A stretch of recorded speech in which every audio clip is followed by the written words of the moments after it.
Periods irregular ആവുന്ന conditions പല ലേഡീസിനും face ചെയ്യേണ്ടി വരാറുണ്ട്. പല കേസുകളിലും PCOD പോലത്തെ അസുഖങ്ങളുമായിട്ട് ബന്ധപ്പെട്ടാണ് ഇറഗുലർ സൈക്കിൾസ് കാണുന്നുണ്ടെങ്കിലും ഇതൊന്നുമല്ലാതെ മറ്റ് ചില റീസൺസും ഇതുമായിട്ട് അസോസിയേറ്റ് ചെയ്ത് ചിലപ്പോൾ കാണാറുണ്ട്. ഞാൻ ഡോക്ടർ അഖില, ജീവിത ആയുർവേദയിലെ സീനിയർ കൺസൾട്ടൻ്റ് ആണ്.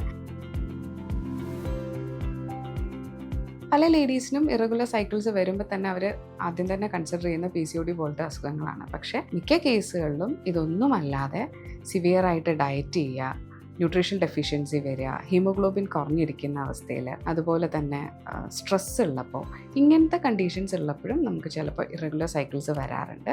അപ്പോൾ അതുകൊണ്ട് ഇറഗുലർ സൈക്കിൾസ് കണ്ട ഉടനെ നമ്മൾ PCOD ആണെന്ന് കരുതാതെ കൃത്യമായിട്ട് ഒരു ഡോക്ടറെ കണ്ട് നമ്മുടെ ബാക്കി ബ്ലഡ് ഇൻവെസ്റ്റിഗേഷൻസ് ചെയ്യുക. അതിൻ്റെ ഒപ്പം സ്ട്രെസ്സ്, നമ്മുടെ ഡയറ്റ് ഫാക്ടർ, ഇങ്ങനത്തെ കുറച്ച് കാര്യങ്ങളും കൂടെ കൺസിഡർ ചെയ്തിട്ട് മാത്രം നമ്മൾ അതിന് വേണ്ടിയിട്ടുള്ള ട്രീറ്റ്മെൻറ്റ്സ് എടുക്കേണ്ടതാണ്.